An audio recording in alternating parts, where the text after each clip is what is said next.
I'd like to start today's episode with an apology. मैं एक सफ़र पे निकली हूँ और सफ़र में गलतियाँ होना तो स्वाभाविक है, लेकिन गलती को एक्सेप्ट करके आगे बढ़ना बहुत ज़रूरी है. In the words of Swami Chinmayananda, if you commit a mistake, have courage to admit it. Last night मैं cause and effect theory के बारे में सोच रही थी. कार्य कारण. It can simply be explained by an example. एक ट्री है, उसका कॉज क्या है? The seed. एंड फाइनली उसका रिजल्ट क्या है? The fruit. अब सीड मान लो मैंगो का है, तो फ्रूट किसका होगा? जामुन का तो होगा नहीं, मैंगो ही होगा. Similarly father, mother and children का relation is also based on cause and effect theory. माता पिता हो गए कारण और बच्चा हो गया कार्य, कॉज एंड इफेक्ट.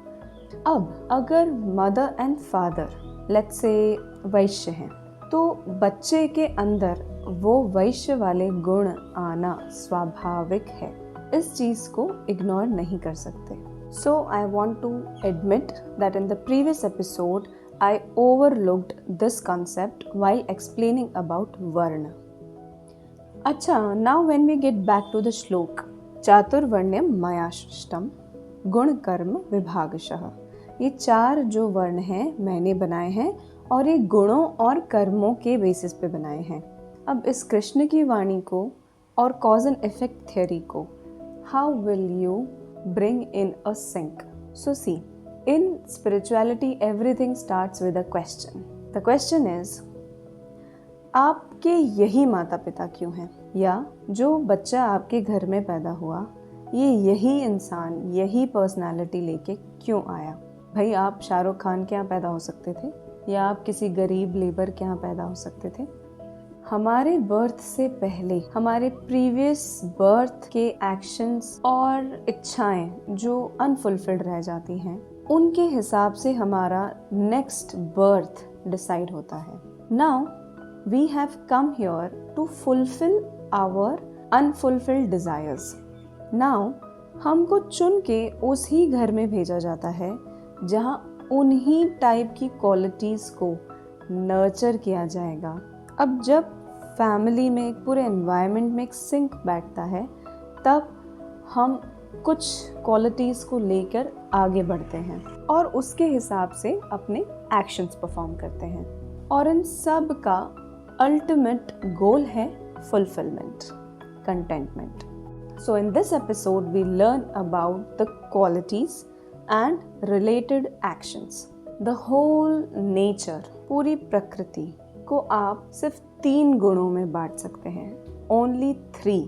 इस 3 के अलावा अगर आपको लगता है कि नहीं एक और कोई क्वालिटी है या कोई ऐसी क्वालिटी, कोई ऐसी चीज़ है जो इन 3 में नहीं बैठती है, तो आप कमेंट बॉक्स में ज़रूर लिखिएगा.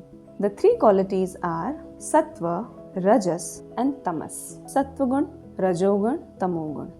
ये तीनों गुण हम सबके अंदर हैं, लेकिन इनका प्रपोर्शन थोड़ा ऊपर नीचे होता रहता है. Understand with a very simple example of your routine. जब आप सुबह सो के उठते हो, तब आप किस मोड में रहते हो? शांत, क्वाइट. तब आपको ना ज़्यादा बात करने का मन होता है. और मान लो सुबह सुबह उठते ही आपके सामने कोई बढ़िया छोले भटूरे की प्लेट लगा दे, मसालेदार. Will you enjoy it? नहीं ना. आप कहोगे क्या ये सुबह सुबह इतने मसाले दूर रखो. और वहीं आप कोई फ्रेग्रेंस वाटर पिलाए, नाउ यू विल फील कि हाँ, थिंग्स आर इन सिंक.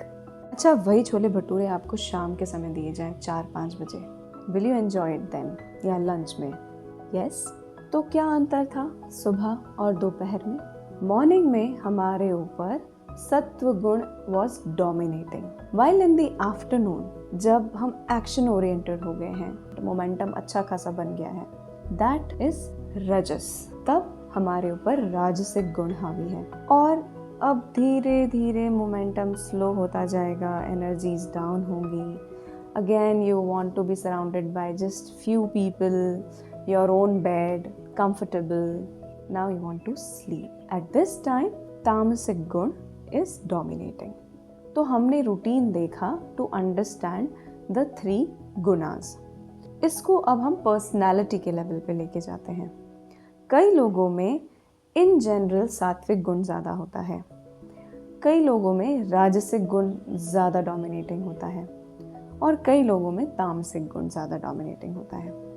जैसे आपका कोई फ्रेंड होगा या घर में कोई होगा जो कभी बैठता नहीं है एक जगह, बस उसको इधर से उधर कुछ ना कुछ करना है, right? That is an example of a Rajasic personality. So now let's understand your caste as per your personality. The 4 Varna have these 3 qualities in different proportions. तो जब ये 3 गुण सत्व, रज और तम अलग अलग प्रोपोर्शन में व्यक्ति के अंदर आते हैं, वहीं से उस व्यक्ति का वर्ण निश्चित होता है।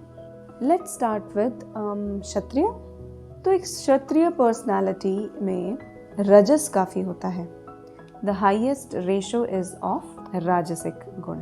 उसको काफ़ी कुछ करना होता है, he needs some task to do, but at the same time वो task are based on some ideas. उन आइडियाज़ पे वो काम करना चाहता है, कुछ टारगेट्स अचीव करना चाहता है, राइट? एंड तमस इज सबसे कम। तो हाईएस्ट रजस, देन लिटिल सत्व and little tamas. So this is the chart of a Kshatriya personality. Coming to वैश्य, वैश्य में भी सबसे ज़्यादा रजस होता है, लेकिन उसके जो थॉट्स हैं वो लेन देन, फाइनेंस, मनी। अब आप एक बनिए को देखोगे तो वो एक ही गल्ले पर बैठ के जीवन भर बिजनेस निकाल लेता है, उसको बहुत ज़्यादा मूवमेंट की ज़रूरत नहीं है। सो रजस सबसे highest, then Tamas and then सत्व।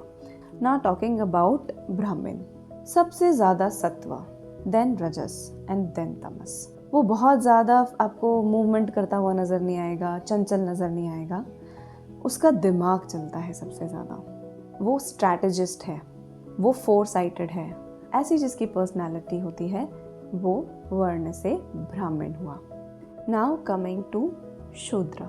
शूद्र की पर्सनालिटी में सबसे ज़्यादा होगा तमस एंड रजस एंड सत्व आर लेस। ये कौन लोग हैं? The whole service class. जितने भी लोग 9 to 5 जॉब करके संतुष्ट हैं, शांति से अपना जीवन जी रहे हैं, जिनको ना स्ट्रैटेजी फॉर्मुलेशन करना है, ना जिनको ज़्यादा फाइनेंस के चक्कर में पड़ना है, और ना ही जिनको आउट ऑफ द बॉक्स कूद के काम करना है। They are very simple souls. आप हमें बता दो क्या करना है और हम उसको वैसे करके आपको दे देंगे with our best efforts. अब ये चारों वर्ण के लोगों की देखिए आपने पर्सनालिटी कितनी डिफरेंट है।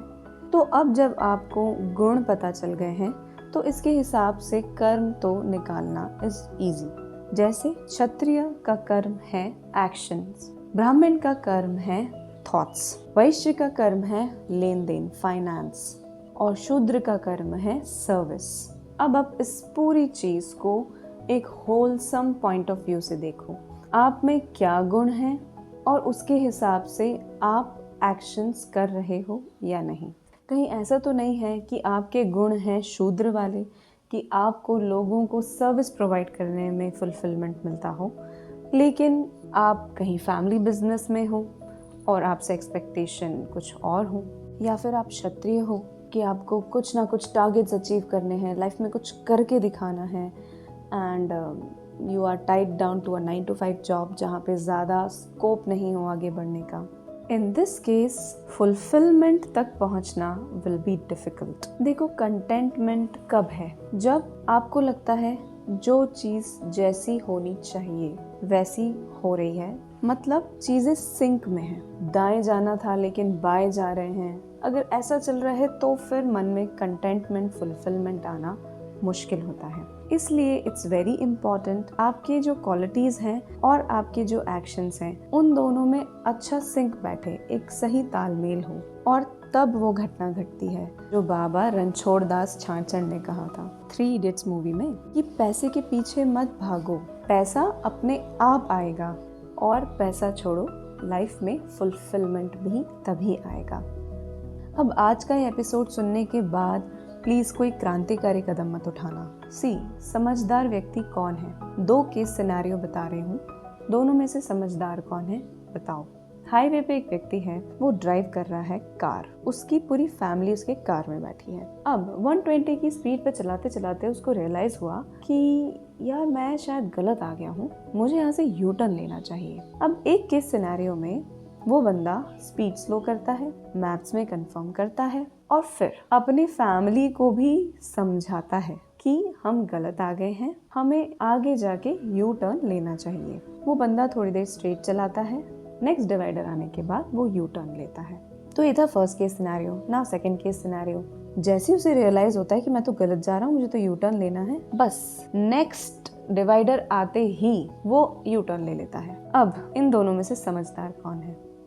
Obviously the first case scenario, क्योंकि सिंक सिर्फ आपके करियर में बैठेगा तो उसमें मजा नहीं है भाई। आधे से ज्यादा टाइम तो आपको अपने घर में अपने लोगों के साथ स्पेंड करना है लाइफ का। तो समझदारी से पहले खुद समझिए, सबको समझाइए और फिर ही कुछ एक्शंस लीजिए। एक काम को करने के 10 तरीके हो सकते हैं, बट गोल का पता होना is the most important thing. So I wish you luck. May you fulfill the purpose of your life in this life and lives ahead, so that your soul finally reaches its destination, the ultimate form of contentment, bliss, Paramanand.